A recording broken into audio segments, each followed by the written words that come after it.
अस्सलाम वालेकुम। Rubies kitchen में आप सबको वेलकम है। आज मेरे किचन में बनने जा रही है तवा भिंडी। तो मज़ेदार तवा भिंडी के लिए जो इंग्रेडिएंट्स चाहिए वो मैं आपको शो कर।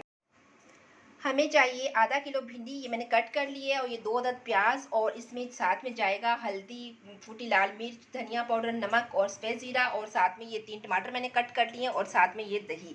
तो मज़ेदार तवा भिंडी के लिए हम इन तमाम चीज़ों को तवे पर डालते हैं और आपको भी बताते हैं कि ये हम कैसे बनाने वाले। ये देखिए, मैंने तवे पे भिंडी डाल दी और साथ में ये टमाटर मैं इसमें डाल रही हूँ, और अब मैं इसमें प्याज शामिल कर दूँगी।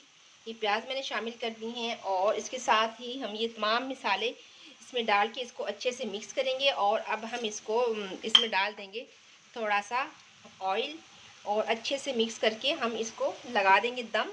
तो रहिएगा मेरे साथ मज़ेदार तवा भिंडी की रेसिपी को देखने के लिए कि ये बनके कैसे तैयार होती है। तो अभी हम इसको मिक्स करते हैं और दम पे लगाते हैं। ये मैंने मिक्स कर दिया है भिंडी और तमाम मसालों को, और मैं इसमें दही शामिल कर दूंगी। ये दही शामिल कर दी है इसमें।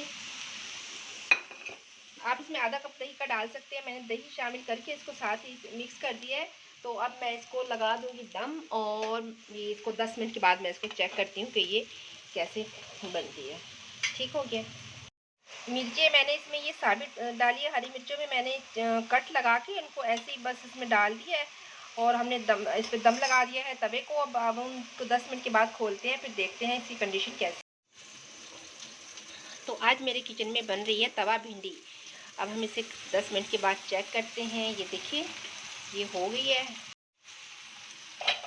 ये देखिए कितनी मज़ेदार भिंडी बनके तकरीबन तैयार है। अब हम आखिर में इसमें थोड़ा सा अमचूर पाउडर हम इसमें डाल के मिक्स करेंगे, इससे फ्लेवर बहुत अच्छा हो जाता है इसका। तो अब हम इसमें चम्मच चलाएंगे और इसको गरम गरम चपाती के साथ हम खाएंगे।